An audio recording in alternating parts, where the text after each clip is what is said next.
Okay, thank you, distinguished judges, for coming out today. Thank you to Ivey School of Business. Thank you to our fellow competitors, as well as distinguished guests. We are Team Archimedes. I'm Ryan Grant. I have Charles Phillip and Vijay Viswanathan to my left. They are my fellow teammates. So we were given two crises about an hour and a half ago, and we had to prepare responses on what we would do and what we would advise XM Satellite to do. So the first crisis that we examined was, Sirius has reduced its prices. They have a 20% price gap over us. So their prices are 20% lower than ours. And what should our response be in regard to Sirius's price reduction? So the first thing we did was generate alternatives, and we came up with three main alternatives. Our first alternative was we could match the price reduction of Sirius. Our second alternative was we could do nothing and stay the way we are with our current pricing system. Or our third alternative was to price below Sirius and actually undercut them in terms of price. So looking at these three alternatives, I'm going to go through the pros and cons and discuss which alternative we eventually selected. So first off, matching the price reduction. The pros were, the first pro is we wanted to keep prices competitive. So we want to be competitive with Sirius, who is our major competitor in the marketplace. The second kind of goes along with the first in that we don't want to lose price-sensitive customers. Sirius's target market, XM's target market in Canada is males from 25 to 45 years of age, and they're basically in the 905 area code currently, is their current target. And so we think that this target market is pretty much price sensitive in terms of if the price goes down, they're going to see that as a significant advantage to purchase that product, the product with the cheapest price. So one of the pros of matching Sirius's price is that we won't lose this target market. The next one is prices cease to become a factor in the decision-making process. We believe that XM has, and XM believes that they have a serious advantage over Sirius's, no pun intended, Sirius's technology, for one. So we have third-party independent research that has said that XM's receivers are better than Sirius's receivers. So that's one advantage for us to differentiate ourselves upon. Another differentiation factor is our content. We believe we provide premium content, and that is a significant factor that we take into account when trying to determine what our strategy is going forward. Our premium content generation to date has been significant, and in terms of ours in comparison to Sirius's, ours is much better in the marketplace, is seen as much better in the marketplace. Sirius basically buys the majority of their content, whereas we produce original content to meet the needs of the market. The last pro is the whole VHS versus beta issue, and we think this is a significant pro for matching the price reduction. And it's the installed base of the technology. We want to have XM satellite radios in everybody's hands, whether they be in their car, in their office, in their home, or on the treadmill, running, hiking, jogging, wherever. We want XM to be the satellite radio of choice. So the installed customer base is key to our strategy moving forward, and growing our installed customer base at significant rates is key. So the VHS beta argument is VHS won out basically because they licensed the technology and got it into the hands of the consumers before beta would. And that is a significant pro of the matching the price decrease advantage. So the cons in terms of matching the price reduction. There's a perception in the market, we believe, that if you reduce your price, you are providing a lower product quality. And that doesn't match well with our premium brand right now and our premium, the way we are seen in the market as being a premium brand. The second issue in terms of cons for matching the price reduction is the perception in the market, the third one is that if the demand grows and comes to fruition, it's going to be hard to increase our prices in the future. So if we cut prices now in order to match the decreasing price from Sirius, in the future it's going to be hard for us to increase prices, being as our target market is 25 to 45, very price sensitive, male consumer market. So we believe reducing the price right now could hurt us in the long run in terms of increasing our price and increasing our margin back to the point where it is at now. We also don't want to start a price war. We are unsure what Sirius's pricing model is or cost model is right now in terms of the receivers. And we're not sure, but we have a hunch that they might have an advantage in this regard. We think that they have a lower cost receiver. And so we don't want to start a price war, because if we were to start a price war, we don't see ourselves winning that price war. So that's another significant con of this alternative. The last one is losing the premium brand in terms of differentiation from terrestrial radio. So we believe that if we reduce our price, consumers, when they're going to buy satellite radio, they're going to look at us and say, well, what am I really getting for my small price increase? Am I getting anything over the terrestrial radio that's out there that I can get for free? And we think they're probably going to look at it and say, for the cost, the small cost that XM satellite radio is now going to be offered at with this price reduction, we believe they're going to say, okay, I don't think that I'm going to get that much for the small amount that I'm going to pay. So there's a serious issue in terms of a con for matching the price reduction in that regard. In terms of our second alternative, the do-nothing alternative, we could stay where we're at and see what happens in the marketplace. In terms of pros, this would maintain our premium brand, which right now I spoke about in the last segment, and we believe that that is a definite pro of staying where we are at. We don't want to impact our brand negatively by making a rash decision in the short term. The second pro is refusing to participate in the potential price war. If we go into this, we're not going to start a price war at all. They've dropped their price. We can stay where we're at, and we won't get into this scenario where they actually have a better cost structure than we do, and we will have to compete on that basis, basically to the bottom. We don't want to go into that, and that is a significant pro of doing nothing. The consistent message for our outsourced staff. Currently, our staff in our retail outlets, which is the main way that we sell our receivers, is through Future Shop and Best Buy and that sort of thing. And there's a big issue right now with the sales force in terms of XM and Sirius's radios. The sales staff have been labeled as poor salesmen. They cannot really distinguish between XM and Sirius, and that is a significant issue for XM right now.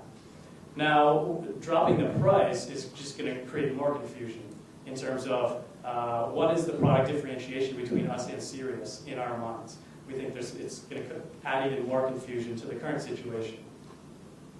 In terms of cons for doing nothing, we may lose revenue, which will definitely impact our cash burn rate. And this is already a serious issue within XM's financial statements. We're looking at a cash crunch in the next couple of years in order to generate the growth strategy that we have. And doing nothing and losing potential customers will reduce our potential revenue and will create an even bigger cash crunch. So this is a serious con. We may lose some subscriber growth, which is a key element of our strategy going forward. If we do nothing and Sirius cuts their price, we might see a significant number of people starting to go with Sirius's satellites instead of our own. And the last con is that we might lose shelf space in the retail outlets. If we keep our price the same and Sirius cuts their price, Sirius satellite radios receivers might start selling better than ours will, which in turn the retailers will be creating more revenue from their product than our product, and/or just creating more turnover from their product, and therefore we might be given less eyesight in terms of when the customer comes into the store, which we think is an issue. In terms of pricing below Sirius, this was an option we looked at and we gave it a bit of consideration and we kind of wrote it off. So I'll kind of go a little quicker in terms of the pros and cons. We may increase the subscriber growth rates by cutting our prices below Sirius's. This would be at our target market of 25 to 45, who is price sensitive. If we cut below what Sirius is, we might be able to pick up market share. Now, on the flip side of that, we're also cutting our price. So in terms of overall revenue, it's hard to say which one will outweigh the other. The second pro is that the XM receiver installed base will increase dramatically, which is a key element of our growth strategy. So if we cut our price below Sirius, they're going to buy more of our radios. It'll give us that presence in the market, greater presence in the market. Pricing below Sirius has a couple of cons as well. So there's the branding issue for sure. We're seen as a premium brand right now. If we cut our price below what Sirius is at, the customer is going to be basically wondering whether we're able to provide the quality that we've been known for in the past, in terms of both receiver technology and in terms of the content that we produce. We don't want to engage in the price war. If we go below Sirius, we think that'll immediately start a price war, which will have extreme negative consequences for us in the long run because of our cost position. And last but not least, if we if we aren't able to reduce our subscriber acquisition cost, this option is going to create a scenario where it will be questionable whether we'll be able to generate the financing that we need in order to keep our business alive and keep it growing. So, in looking at the three options, matching the price reduction, doing nothing, and pricing below Sirius, there's one key criteria that stood out in our mind. And that was we have to have our installed base of XM radios in everybody's hands, wherever they are. So we chose matching the price reduction. And we think that is the best alternative for XM going forward, is to match the price reduction by Sirius.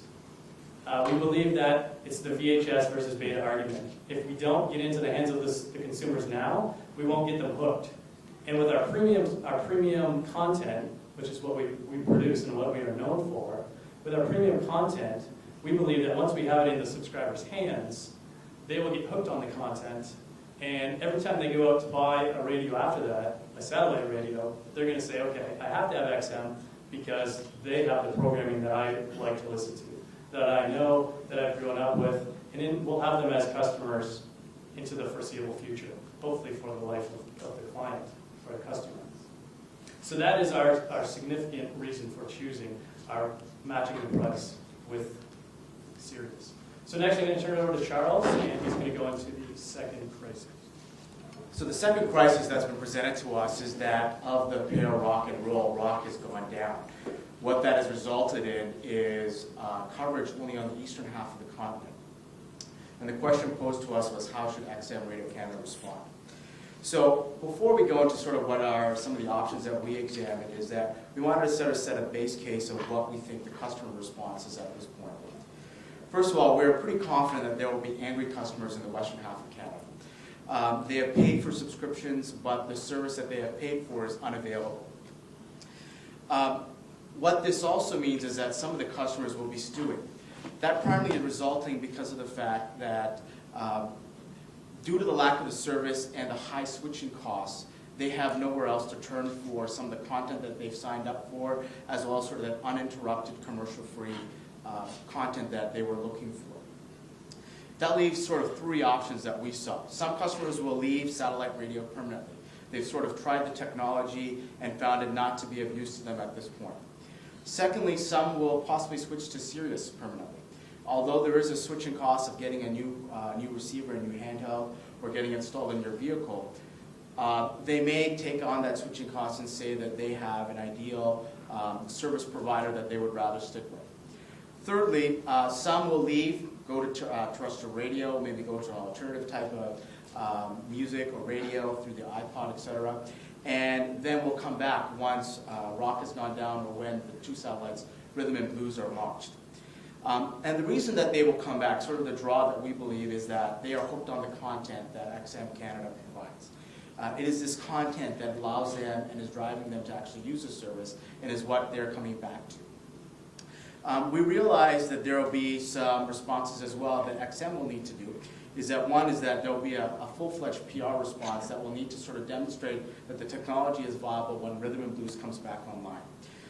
This should hopefully address some future customer technology issues that customers may have in response to their lack of faith in potential service.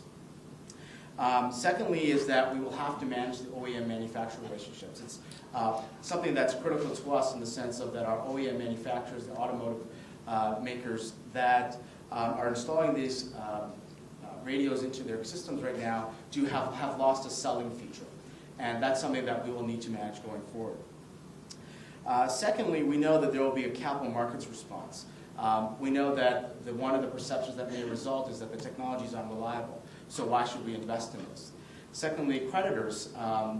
XM Radio Canada has a bit of debt on their books, and we know that their creditors will be concerned whether prepayments can be made. The stock price will obviously plummet due to a lack of faith in the company, and it will become more difficult to seek additional financing based on some of our recommendations from this morning.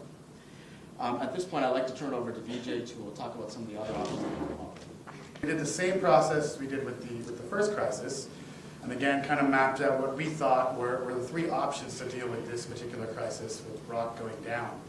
And so option number one was to actually spend the money and install repeaters. Second option would be to sort of change our content and product mix to deal with the sort of new landscape that we have out there. And a third option was that we would actually stop marketing out west, sort of a reallocation of sort of precious cash that we have right now. So I'll just quickly go through sort of the pros and cons. Obviously the big pro of installing repeaters is that I think we're going to be able to keep the service alive. And I think that's a big thing to make sure that our customers in Western Canada are happy.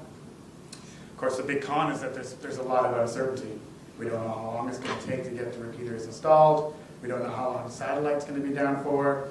We also don't know necessarily what the cost of the repeaters are. And given the fact that we already are in very much a cash crunch, it's going to be very difficult to finance this and to pay for this CapEx project. The other option would be to change the content. And what we mean by this is since we're not able to provide the service for customers out west, that we maybe tailor our new offering, or new product offering for customers from Ontario and East. And that may mean more French programming or more content related to, say, sports teams from Ontario and East. And I guess the notion here is that if we're somehow able to show the value prop to potential customers in Eastern Canada, that may offset the churn that we most likely will see in the West. Of course, the issue with this again is how long does it take to actually produce this and to change our product offering or content offering. And I guess the final thing is that 2 minutes. Thanks. The final thing is to stop marketing out west. You know, the way we see it, there's no sense marketing your product and service out west when if people are going to sign up for it, they're not going to be able to use it for several months. So we sort of see that as dead money. So it might be better, and we might be well served to reallocate that funds to other parts of the business, reduce our burn rate, and obviously don't disappoint new subscribers out west with sort of the lack of service.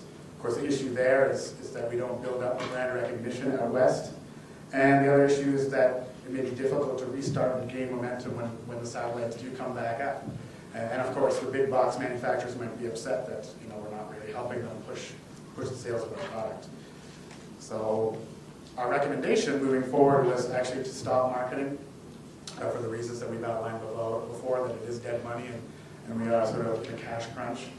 And the response is not only do we stop the marketing, but when Rhythm and Blues goes back up, we need to do whatever we can at XM to make sure that our customer base out west is happy. So that's going to probably involve rebates. That's probably going to involve rebates for the service that was not provided, I guess, for the 2 months that the satellite was down. That may entail a promotion where they get 1 free month when stuff is back online. And then I think we got to go full steam ahead and try to build up the brand recognition out west. I mean, it'll be a big uphill battle, but